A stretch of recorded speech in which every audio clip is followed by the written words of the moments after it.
کیسے دعاؤں کے بغیر روحانیت کے ذریعے ہم ڈپریشن سے نکل سکتے ہیں۔ بہرحال اب میں آپ کو ایک دعا بتاتا ہوں، اور اس دعا کے اندر جو کوگنیٹو بیہیویئرل تھراپی ہے اس کا ذکر ہے۔ دیکھیے دعا ہے، اللہم انی عبدک وابن عبدک ناصیتی بیدک ماض فی حکمک عدل فی قضاؤک۔ ایک لمبی دعا ہے، اور یہ دعا صحیح مسلم کے اندر آئی ہے، حدیث میں آئی ہے۔ اس دعا کا ترجمہ سن لیجئے۔ اے اللہ میں تیرا بندہ ہوں۔ کہاں سے دعا شروع ہو رہی ہے؟ اے اللہ میں تیرا بندہ ہوں، میں تیرے بندے کا بندہ ہوں، میں تیرے بندے کا بیٹا ہوں، وابن عبدک، میں تیرا بندہ ہوں اور میں تیرے بندے کا بیٹا ہوں۔ اچھا، اب اس کے بعد ایک آپ کو معجزانہ کلام سناتا ہوں۔ اس دعا میں آگے جو لفظ ہے وہ یہ ہے، ناصیتی بیدک، میری پیشانی تیرے قبضے میں ہے۔ ناصیتی بیدک۔ اچھا، اب آپ کو میں دوبارہ اس تھراپی پہ لے کے چلتا ہوں۔ دعا اور تھراپی میں ہم بیک اینڈ فورتھ کرتے رہیں گے تاکہ آپ اس کو سمجھ لیں اچھی طریقے سے۔ کوگنیٹو بیہیویئرل تھراپی جو ہے اس میں ہوتا ہے کہ جب آپ کی حیثیت پتہ چل گئی آپ کو، تو اس معالج کی، جو نفسیاتی معالج ہے، اس کا سارا زور آپ کے دماغ کا جو اگلا حصہ ہے اس کے اوپر رہتا ہے۔ کیوں؟ ڈپریشن انسان کو جب بھی ہوگا وہ اس لیے ہوگا کہ اس کے دماغ کے اگلے حصے میں بہت زیادہ ہلچل ہو رہی ہے، کیمیکلز بہت زیادہ ان میں حرکت ہے۔ جتنی زیادہ حرکت ہوگی اتنا ہی زیادہ آدمی ڈپریشن ہوگا، اتنا ہی زیادہ بے چین ہوگا، اتنا ہی زیادہ پریشان ہوگا، اور بعض مرتبہ اس کو خودکشی کرنے کی خواہش بھی جنم لے گی۔ اور جتنا زیادہ یہاں اس ایریے کے اندر سکون ہوگا اتنا ہی زیادہ انسان پرسکون ہوگا، اس کے اندر بے چینی نہیں ہوگی، اس کے اندر اضطرابی کیفیت نہیں ہوگی، اس کے اندر ڈپریشن نہیں ہوگا۔ اس کو بولتے ہیں فرنٹل لوب ایکٹیویٹی۔ اس کے لیے جو ٹرم ہے، جو اصطلاح ہے، وہ ہے فرنٹل لوب ایکٹیویٹی۔ تو جتنی ایکٹیویٹی یہاں کم اتنا بہتر، جتنی زیادہ اتنا نقصان دہ۔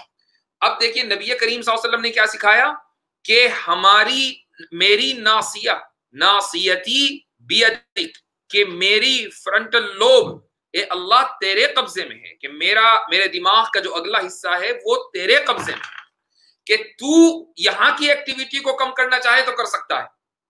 اگلا جو جملہ ہے دعا کا وہ ہے ماضٍ فی حکمک، اے اللہ تیرا فیصلہ میرے بارے میں نافذ ہو چکا ہے، نافذ ہو کر رہے گا۔ ماضٍ فی حکمک عدل فی قضاؤک، اور تیرا جو فیصلہ میرے بارے میں ہے وہ مبنی بر انصاف ہے، وہ بالکل جسٹ ہے، فیئر ہے، اس میں کسی طرح کا کوئی جھول نہیں ہے۔ آگے چلیے دعا میں، اسألک بکل اسم هو لک سمیت به نفسک او علمته احدا من خلقک او انزلته فی کتابک او استأثرت به فی علم الغیب عندک۔ اس پوری عبارت کا جملے کا جو ترجمہ ہے وہ یہ کہ اے اللہ میں تیرے نام کے واسطے سے، ہر اس نام کے واسطے سے کہ جو تو نے اپنے لیے اختیار کیا، یا تو نے اپنی مخلوق میں کسی کو سکھایا، یا تو نے اس نام کا تذکرہ اپنی کتاب میں کیا، یا تو نے اپنے علم غیب میں اس نام کو اپنے لیے خاص کر لیا، میں ان تمام ناموں کے واسطے سے اے اللہ تجھ سے سوال کرتا ہوں، کیا مانگتا ہوں؟ ان تجعل القرآن ربیع قلبی، کہ اے اللہ تو قرآن کو میرے دل کا ربیع کا جو ترجمہ ہے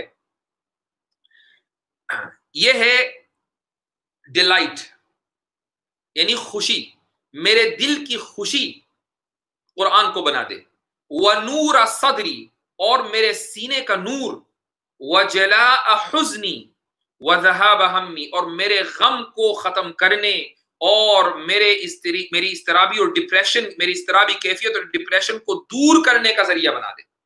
تو دیکھیے اللہ تعالیٰ سے آخر میں جو دعا مانگی جا رہی ہے وہ کس چیز کی مانگی جا رہی ہے؟ کہ مجھے خوشی نصیب ہو اور میرا جو ڈپریشن ہے وہ ختم ہو جائے۔ وَجَلَاءَ حُزْنِي وَذَهَابَ هَمِّي، حزن اور ہم کس کو کہتے ہیں؟ ڈپریشن کو کہتے ہیں۔ اچھا، اس کا مطلب یہ ہوا کہ اللہ تعالی اس دعا میں نبی کریم صلی اللہ علیہ وسلم نے ہمیں یہ سکھایا کہ سب سے پہلے اپنی حیثیت پہچانو کہ تم کون ہو، تم اللہ کے بندے ہو۔ اس کے بعد تم یہ اعتراف کرو کہ تمہارا جو برین کا اگلا حصہ ہے، یہ تو پورا جسم اللہ کے قبضے میں، لیکن اس دعا میں یہ اعتراف کرو کہ تمہارے دماغ کا اگلا حصہ اللہ کے قبضے میں ہے، وہ یہاں کی ایکٹیویٹی کو کم بھی کر سکتا ہے، بڑھا بھی سکتا ہے۔ پھر اس کے بعد یہ اعتراف کرو کہ تم اس پرفیکٹ دنیا میں نہیں ہو، بلکہ پرفیکٹ جو دنیا ہے وہ آگے آنے والی ہے، پرفیکٹ عالم آگے آنے والا ہے، جنت، یہاں اچھائی بھی ہے برائی بھی ہے۔ جب یہ سارے اعترافات ہو گئے، اب مانگو اللہ سے کہ ڈپریشن کو کم کر دے۔ کیا مطلب؟ یعنی یہاں کی جو ایکٹیویٹی ہے اس کو کم کر دے۔ اچھا، کس طریقے سے کم کرے؟ اس دعا کے اندر ہے ان تجعل القرآن، کے قرآن کو ذریعہ بنا دے۔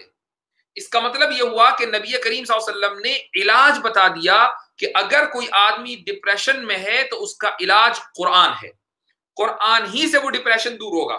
اللہ تعالیٰ یہ کہہ رہا ہے کہ اگر اس ڈپریشن سے چھٹکارا حاصل کرنا ہے، بے اطمینانی کی کیفیت سے چھٹکارا حاصل کرنا ہے، تو اللہ کا ذکر کرو۔ اب اللہ کا ذکر کیسے کریں؟ دو طریقے۔ ایک تو سب سے آسان اور جو سب سے مفید اور ایکوریٹ طریقہ ہے، جس میں کوئی دو رائے ہو ہی نہیں سکتی، وہ یہ ہے کہ قرآن کریم کو پڑھنے کا معمول بنایا جائے۔ ایسا نہیں کہ صرف رمضان میں آپ نے پڑھ لیا، بطور علاج بھی آپ پڑھیں، بطور عبادت بھی پڑھیں اور بطور علاج بھی پڑھیں۔ ایسے لوگ کہ جو ڈپریشن کا شکار ہیں، وہ روزانہ کم سے کم ایک پارہ، خصوصاً ایسے وقت میں کہ جب وہ تمام فکروں سے تھوڑا سا ریلیکس ہوں، صبح میں اٹھنے کا وقت ہے، تو ایسے موقع کے اوپر وہ قرآن کریم کا ورد کریں۔ ایک بات، ایک تو طریقہ یہ ہے، پہلا ذکر۔ تو اب دوسرا طریقہ جو ذکر کا ہے، اللہ کے ذکر کا، پہلا تو طریقہ ہو گیا قرآن، دوسرا طریقہ ہو گیا مراقبہ۔ مراقبہ کریں گے آپ رات کو، مراقبہ صبح میں نہیں ہوگا، مراقبہ ہوگا رات میں۔ جب پورا دن گزر گیا، اب آپ بیٹھیں گے، زیادہ نہیں، 10 منٹ آنکھ بند کر کے بیٹھیں گے۔ تو مراقبہ کا مطلب یہ کہ آپ آنکھیں بند کر کے آپ سوچئے، آپ تمام فکرات کو الگ کر لیجئے۔ اب آپ سوچیں، کیا سوچیں؟ کہ آج میرے ساتھ جو واقعات ہوئے ہیں، کتنے میرے ساتھ اچھے واقعات ہوئے ہیں، کتنے میرے ساتھ برے واقعات ہوئے ہیں۔ مثلا آپ نے سوچا کہ آج میرے ساتھ 10 بری چیزیں ہوئی، یہ ہوا، فلاں نے مجھے یہ کہہ دیا، فلاں نے مجھے یہ کہہ دیا، فلاں نے میرے ساتھ یہ کر دیا، میں وہاں گر گیا، یا میں وہاں میرے پیسے کھو گئے، وغیرہ وغیرہ، 10 چیزیں ہو سکتی ہیں۔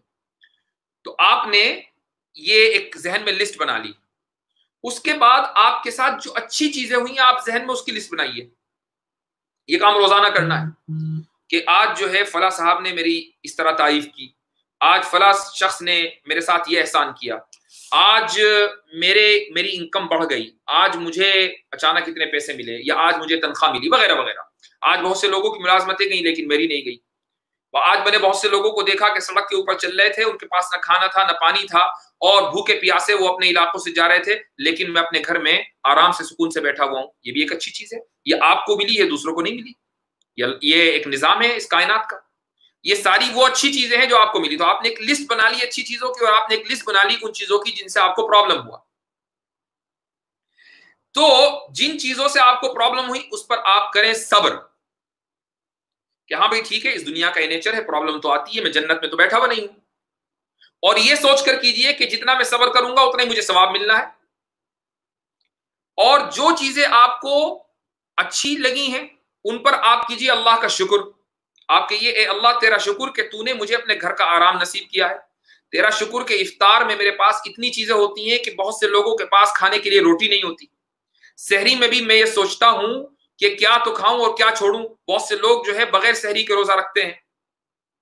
تو یہ جو ساری چیزیں ہیں اس پر آپ کریں گے اللہ کا شکر، ٹھیک ہے۔ تو جب آپ نے روزانہ 10 منٹ کے لیے یہ پریکٹس کی، شکر کیا اللہ کا، اور اسی طریقے سے جو مصیبتیں آئیں اس پر صبر کیا، تو جب آپ نے اتنا ایک کنٹینیوسلی مسلسل اس چیز کو اپنے زندگی میں نافذ کیا، اس مراقبے کو، تو آپ بہت جلد، بلکہ میں یہ کہتا ہوں کہ 40 کا عدد اس کی بڑی اہمیت ہے، 40 دن اگر آپ لگاتار اس چیز کو کر لیں تو بہت حد تک کہ آپ ڈپریشن سے چھٹکارا حاصل کر لیں گے، لیکن اس کے اندر کسی بھی طریقے کا ناغہ نہیں ہونا چاہیے۔